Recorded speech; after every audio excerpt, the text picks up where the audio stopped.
My wife and I are executives at a top company. Get out of here, you high school grad. Mike's sneering voice echoed throughout the glamorous wedding venue. The lively conversations that had filled the room fell silent in an instant. To look down on me even in a place like this. What an awful person. I was at a loss for words. I had taken time out of my day to attend, and this was how he treated me. Seeing Mike's incredibly rude behavior, I made a decision, and Mike was about to face a shocking end.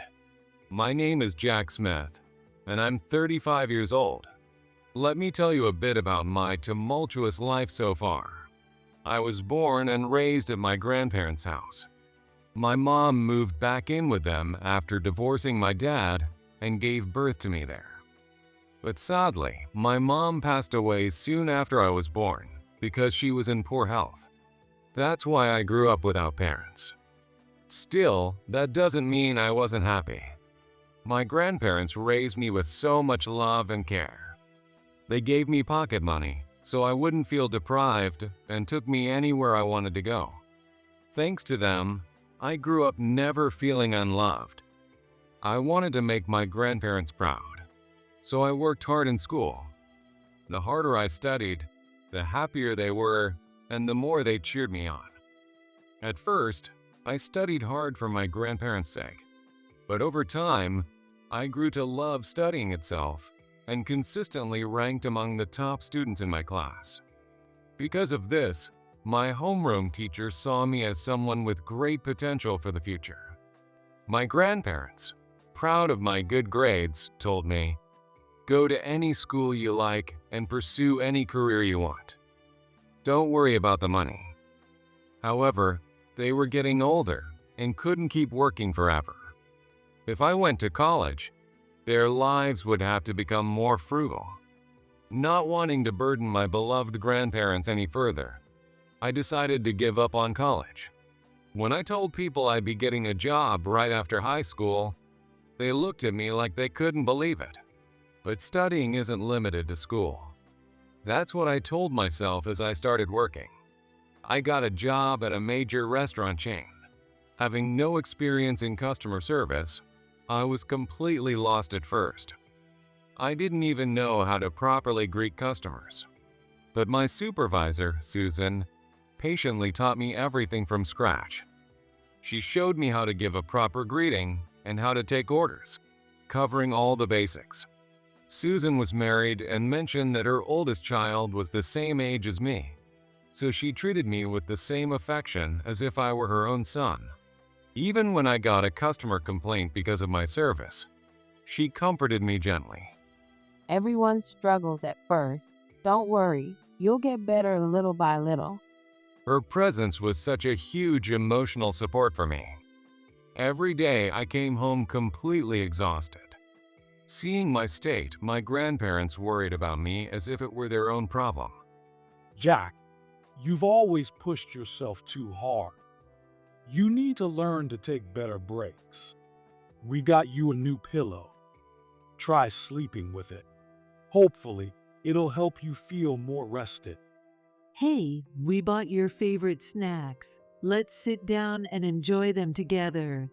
My grandparents did everything they could to cheer me up when I was worn out. Thanks to everyone's support, I gradually got used to the job, and here I am today. However, my peaceful life took a sudden turn when someone appeared. As usual, I went to work and was preparing for lunch service. A group of businessmen came into the restaurant where I worked. They were on their lunch break, and their particularly loud voices echoed throughout the entire place. They're pretty lively, aren't they? As I was thinking that, their table called me over to take their order. When I approached, I noticed one man in the group staring intensely at my face. I ignored it, took their order, and was about to leave the table when that man said something completely unexpected to me. Hey, you're Jack, right? It's me, Mike. Mike? No way. I was at a loss for words.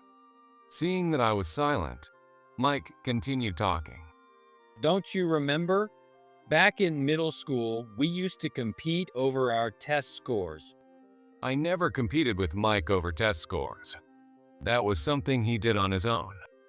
But I remembered Mike very well. There was no way I could forget. Because Mike was the worst. He used to treat me like I was poor just because I was raised by my grandparents. I remember you. When I said that, Mike started laughing. So, I heard you didn't go to college. We used to compete over test scores, but in the end, you couldn't afford to go anywhere because you're poor. His colleagues joined in, laughing along with him. Wow, people still stop at high school these days? Seriously, man. I wanted to get away from that table immediately. But of course, I couldn't just walk off. Even though I tried to keep my emotions from showing, it seemed they were written all over my face. Mike picked up on it and started mocking me again. What's the matter? Got something to say? No, you don't a high school grad like you can't stand up to someone like me, a graduate of a prestigious university. He laughed loudly as if it was the funniest thing in the world. I brushed it off as best as I could and made a quick escape back to the kitchen. Susan, who had seen everything, looked at me with concern. Who is that guy? That was unbelievably rude. She was furious, her tone sharp and angry. He's always been like that. He's used every possible way to look down on me just because I was raised by my grandparents. Even now, as an adult, he hasn't changed one bit from how he was in middle school. Hearing this, Susan's face twisted in anger. The truth is, Mike has always had it out for me. And I think I know why. It all started when we first entered middle school. Most of our classmates went to after-school tutoring programs and studied hard. Mike was one of them. He had been attending tutoring programs since he was little and was considered a top student, someone who stood out in class. Meanwhile, I couldn't bring myself to ask my grandparents to pay for tutoring, so I studied alone at the library. When I ended up taking the top spot in our grade, everyone was shocked. Jack, you almost got perfect scores in every subject. That's amazing, especially since you don't even go to tutoring.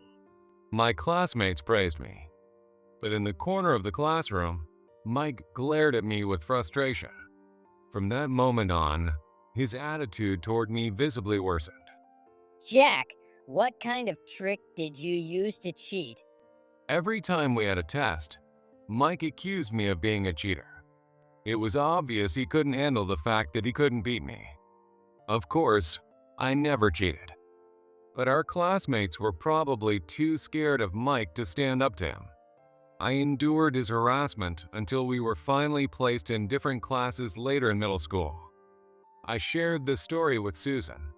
Susan was so furious, she looked like she might breathe fire. So it's just jealousy because he couldn't be number one on the test. That's unacceptable.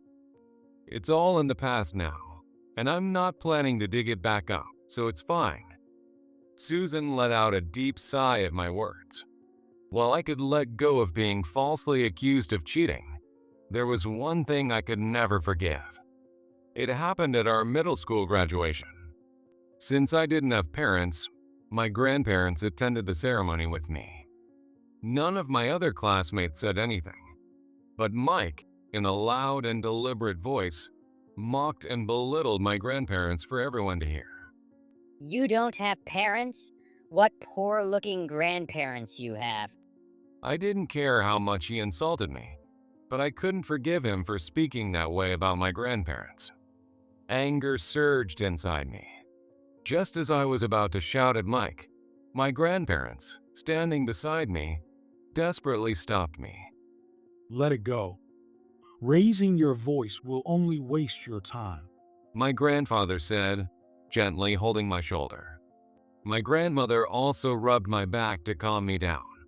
After the graduation ceremony ended, we left the venue without interacting with any of my classmates. That incident made me hope I'd never have to see Mike again. But here he was, unexpectedly walking into the restaurant where I worked. Noticing my distress, Susan told me I didn't have to go back to the hall while Mike was still there. I didn't want to hear any more of Mike's snide remarks. So, I decided to take Susan up on her kind offer and stayed away from the hall. I waited near the kitchen, hoping for Mike to leave soon. However, a few minutes later, I heard a loud voice coming from the register. Hey, Jack, are you hiding because you're scared of me? It was Mike. His voice echoed across the restaurant. It was an incredibly malicious voice. The other customers are looking around, wondering what is going on. If this continues, it will definitely disturb the other guests. Reluctantly, I went to the register where Mike is. I'm not hiding, but could you please keep your voice down in the restaurant? I said that and started ringing up Mike's order. However, he didn't seem to like what I said and began getting angry. Whether I'm quiet or not isn't up to you. I'm spending money in this lousy restaurant, so don't you dare tell me what to do. I was stunned by his arrogance. Still, I reminded myself that he was a customer and held back, suppressing my emotions.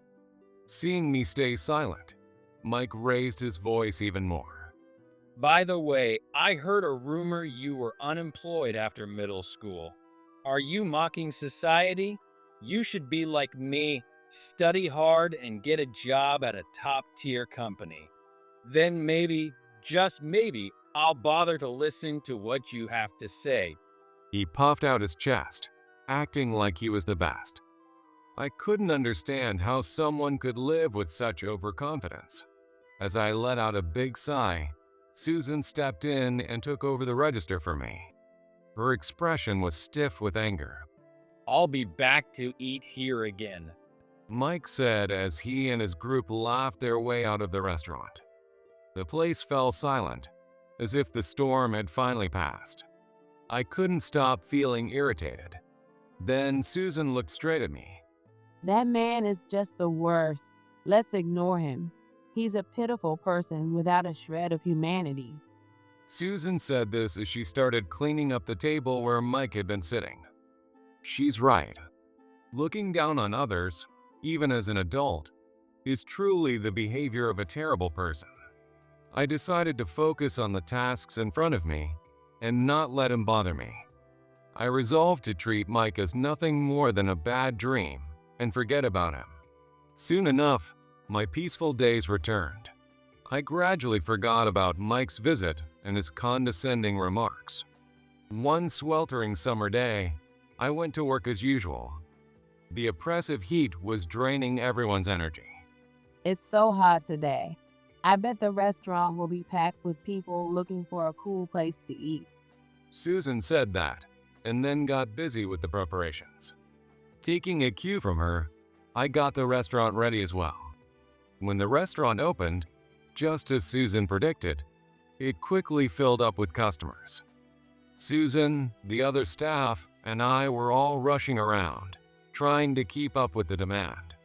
Then, the door swung open with a bang. It's so hot, and it's way too crowded in here. Yeah, no kidding. Mike and his colleagues had walked in. There are plenty of other restaurants in this area besides ours. And yet, for some reason, Mike keeps coming to this one. Seeing him again felt like a recurring nightmare, and I started getting a headache. I decided to ignore him. The restaurant was too busy, and I didn't have time to deal with Mike's antics. But then, Mike stood up and started walking toward me. I was stunned. What now? He finally stopped right in front of me. I avoided his gaze and focused on clearing a nearby table. But Mike, ignoring my efforts to stay out of his way, threw an outrageous demand at me. Hurry up and get us a table. We're busy people. Give us priority seating. He sounded irritable and entitled. However, many customers had arrived before Mike and his group and were patiently waiting for tables to open up. so such a selfish demand couldn't be accommodated. The waiting customers around him shot him puzzled and annoyed looks. I firmly raised my voice and said, "There are people who arrived before you and are waiting for a table. Please wait your turn like everyone else." Mike erupted in anger. Are you seriously prioritizing these random strangers over me, your former classmate? Mike's voice echoed throughout the restaurant. The customers who heard his extremely rude remarks looked visibly uncomfortable. Susan quickly rushed over to see what was going on. Mike's demands were nothing more than childish selfishness. Being classmates has nothing to do with it. Waiting your turn is just basic decency. When I said that, Mike let out a loud click of his tongue. Then he glared at me. Decency? Don't talk to me about decency. You're just a high school graduate who didn't even go to college and used to be a deadbeat. I couldn't believe what I was hearing. My academic background has nothing to do with Mike. I'm completely fed up with his constant need to flaunt his education to assert superiority. Besides, anyone could see that Mike was the one lacking basic decency. This time, I couldn't stay quiet. My patience had reached its limit. Your college degree doesn't matter here. Everyone else is waiting their turn, so you need to wait too. But Mike just laughed. Just seat us already. We're busy people coming here on a break from work. These other customers are probably just wasting time anyway. Prioritizing us, top-tier business professionals, is only logical. There's no reasoning with him. That's what I realized at that moment. I couldn't fathom how someone could grow into such an arrogant and twisted person. As I stood speechless, Susan raised her voice. Sir, if you cannot wait your turn, you're disrupting the other customers, and we'll have to ask you to leave. Mike's face turned bright red upon hearing Susan's words. His colleagues nudged him with their elbows. Come on, Mike, let's just go. It's not worth it. But Mike, still fuming, turned his anger toward Susan. Are you defying me? I'm not so pathetic that I'll take orders from someone like you. Just seat us already.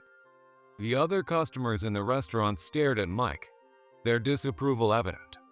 At this point, the scene was beyond salvaging. I felt that, even though it went against my principles, seating him first might be the only way to end this commotion. But then, to my surprise, the waiting customers started speaking up. Are you even a professional? Don't you feel ashamed for not being able to wait your turn? Yeah. Do you think throwing a tantrum will get you seated faster? That's what a child would do. Mike seemed stunned, clearly not expecting such remarks from the other customers. Taking advantage of his silence, Susan and I escorted Mike and his colleagues out of the restaurant. When Susan and I apologized to the customers for the commotion, they smiled and said, It must be tough dealing with someone like that.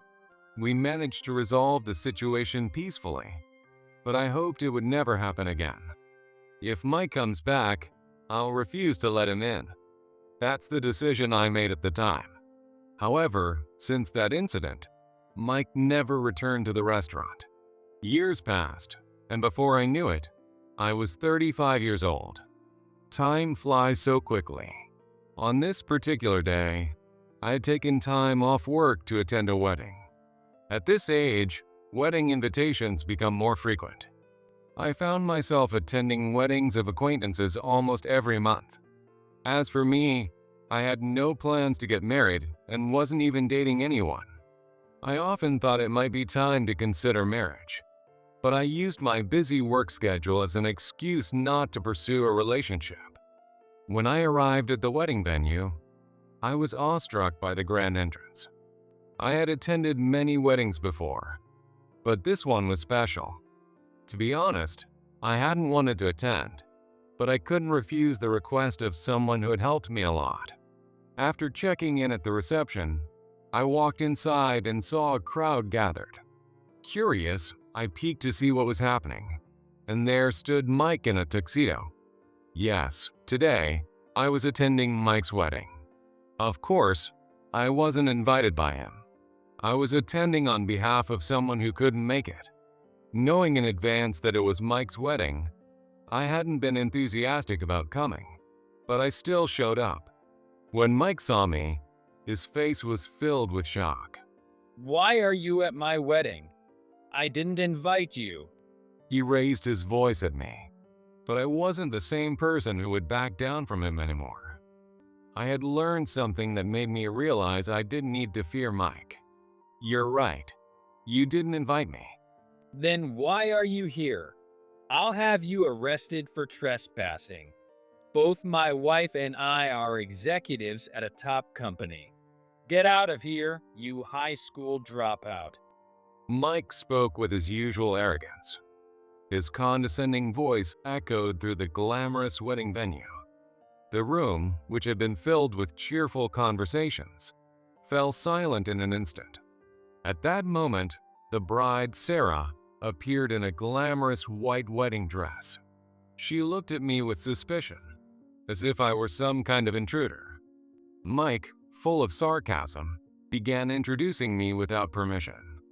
Oh, this guy? He's Jack, an old classmate of mine. Honestly, it's embarrassing to even call him that. He's just a high school grad who didn't go to college. And I heard he was unemployed for a while.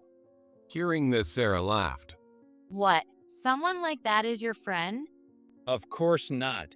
He showed up uninvited. Mike said, looking at me and laughing loudly, as if I'd crash a wedding without being invited. I was genuinely irritated by Mike's ridiculous remarks. Are you two really executives at a top company? When I spoke out emotionally, the two of them exchanged glances and started laughing. Of course we are. Doubting us just shows how jealous you are. You're so rude. It was obvious who was being rude here. I couldn't hold back any longer. Really? I don't remember promoting either of you. What? At that moment, a loud voice came from behind me. Everyone immediately turned their attention to the source of the voice. Jack? It was James, the vice president of the company where Mike worked. James looked shocked to see me there, even trembling slightly. Mike, noticing this, spoke in a puzzled tone.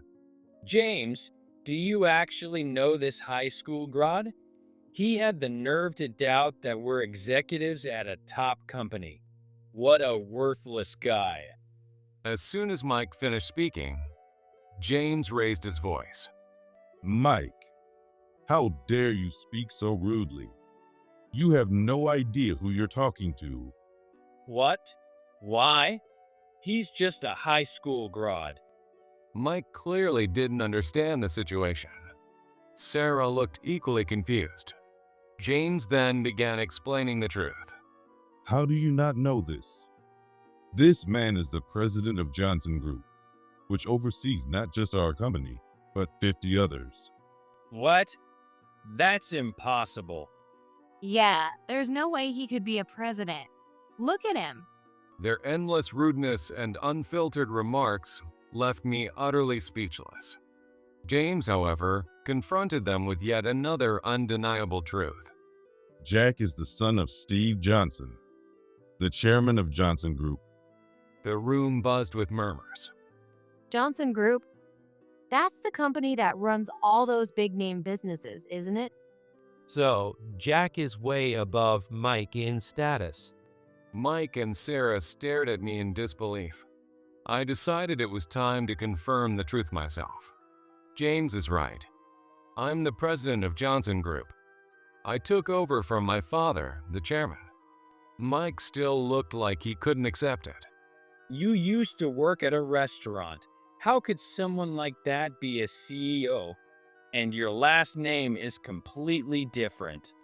Mike shouted, his voice trembling as cold sweat ran down his face. That restaurant is part of the Johnson Group. I worked there to gain first-hand experience and observe how the business operates as part of my preparation to become the CEO. Also, after my mother's divorce, I took her last name. That's why my last name is different from my father's. It's perfectly normal. Mike's face turned pale in an instant. Sarah also fell completely silent. Yes, the truth is that I am the CEO of Johnson Group, which oversees 50 companies. The reason I, a high school graduate, became a CEO has everything to do with my biological father. When I decided to enter the workforce with just a high school diploma, I struggled to find a job. My grandparents watched me with concern as I desperately searched for employment every day. It must have been hard for them to see me going through such a tough time. They contacted my biological father, whose contact information they had, and sought his help. My father came to my grandparents' house immediately. It was the first time I ever saw him. The moment he saw me, he hugged me tightly. That day, we talked for hours, catching up on everything we had missed. He told me how he had wanted to send money for me, but was turned down by my grandparents. He also revealed that he had watched me from afar and had always hoped we could work together someday. If you want, I'll pay for you to go to college, my father offered. However, I hadn't decided to join the workforce on a whim. My resolve hadn't changed. Seeing my determination, my father provided me with a job. That's how I started working at that restaurant. Only Susan knew my true identity, but she didn't treat me any differently, even knowing I was the future CEO. Instead, she taught me all about the restaurant business. It was during this time that I reunited with Mike. Later, when my father retired, I took over as CEO, and here I am today. As for this wedding, my father was the one originally invited. When he couldn't attend, I came in his place. When I saw the invitation, I discovered that Mike worked for a company under Johnson Group. Now Mike and Sarah finally seemed to accept that I was, in fact, the CEO. I glanced at the two of them and asked James a question. Is it true that these two are executives? James straightened his posture and began explaining. Well, actually, Sarah's father's company has a business relationship with ours, and one of the conditions for the partnership was to promote Sarah and Mike. So, they were both recently promoted to department managers. But that was the first time I learned about this. Promoting executives under such conditions was absolutely unacceptable. I raised my voice at James. I do not approve of their promotions. Revoke them immediately. As soon as I said that, Sarah raised her voice at me. Jack, if you do that, my father will be furious. The deal will fall through. She framed it as concern for the company, but it was clear she was more upset about losing her position. Her selfishness was apparent. I couldn't help but laugh. Everyone in the room was now focused on me. We'll be fine without your company's business. If one deal could ruin us, we wouldn't have grown this big in the first place. Besides, I have no interest in working with a company that makes such ridiculous demands. When I said that, Mike staggered as if he was about to collapse. James wore an embarrassed expression, clearly uncomfortable. Sarah's father, who had rushed over after hearing the commotion, looked like he was on the verge of fainting. But I've been loyal to Johnson Group for so many years. My company exists because of Johnson Group. If we lose this deal, my company will be finished. He looked at me with pleading eyes. That's not my problem. If that's the case, you shouldn't have made such unreasonable demands. When I said that, Sarah stood there in shock. Mike stared at me with wide eyes. So, we're going back to being regular employees. At Mike's weak words, Sarah let out a sigh. Mike, I've heard that you've been bullying your subordinates because you're a manager, and you act arrogantly even outside the company. To be honest, you two are a disgrace to our group. People like you don't deserve to be managers." When I said that, Mike snapped. Why should I let someone like you talk down to me? You're just riding on your father's coattails. A worthless high school graduate like you can't boss me around. I couldn't understand why he thought it was okay to shout at me. So I decided to hit him with one more truth to drive the point home. You haven't changed at all since the old days. Academic credentials have nothing to do with work. In fact, there are people with degrees who still commit fraud at their jobs. What? A heavy silence filled the room. Recently, the company's finances haven't been adding up. I looked into it and discovered that funds were being withdrawn from your computer. Care to explain? I spoke as calmly as I could. Mike began trembling violently, clearly shaken. James widened his eyes in shock. Mike, is this true? Mike struggled to suppress his shaking voice and answered softly. Well, I borrowed a little to cover the wedding costs, but I was going to pay it back right away. I swear. Pay it back?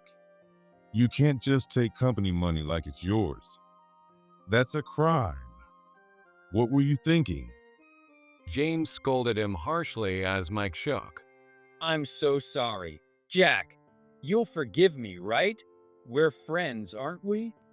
Friends? Mike and I? Not a chance. I couldn't help but laugh. The idea of Mike and I being friends was as impossible as the sky falling. True friends never look down on one another. Did you ever treat me with respect, Mike? Mike looked down, silent. He must have realized he had no defense left. We were never friends from the moment we met. And even if we were, what you've done is unforgivable. If you had sincerely apologized, I might have considered letting you stay as a regular employee. But that doesn't seem likely. As of today, you're fired. Fired? At my words, Mike collapsed to his knees on the spot. The once glamorous wedding venue was now shrouded in an uneasy atmosphere. Breaking the tense silence, Sarah suddenly shouted something no one had expected. I'm not marrying an unemployed man. This is all your fault. I'm calling off the wedding. Sarah let out a thunderous shout, leaving the guests in the venue visibly stunned. I did all of this for you. Don't say that. Mike looked utterly confused, but Sarah raised her voice even more. For me? Are you blaming me for everything? This is all because you couldn't treat Jack with kindness. Stop blaming others for your mistakes. The guests watched the scene unfold, holding their breath. In a fury, Sarah stormed out of the venue. Mike desperately tried to chase after her, but Sarah's pace was too quick, and he couldn't catch up. He collapsed to his knees at the entrance and began crying pathetically. The wedding was called off, and Mike and Sarah's marriage plans were canceled. Afterward, I fired Mike for his misuse of company funds. Mike kept making excuses until the very end, desperately trying to stay with the company, but I didn't pay him any attention. I knew if he returned, he would inevitably repeat the same behavior. Moreover, someone who evaluates people solely based on their academic background has no place in my company. On the other hand, Sarah couldn't bear being pointed at in the company as the woman who almost married someone who had been fired. She abruptly resigned, and now no one knows where she is or what she's doing. As for me, I continue to work hard as the CEO. Academic credentials don't determine a person's worth. If you encounter someone who uses their education as a reason to boast, let them know they're mistaken.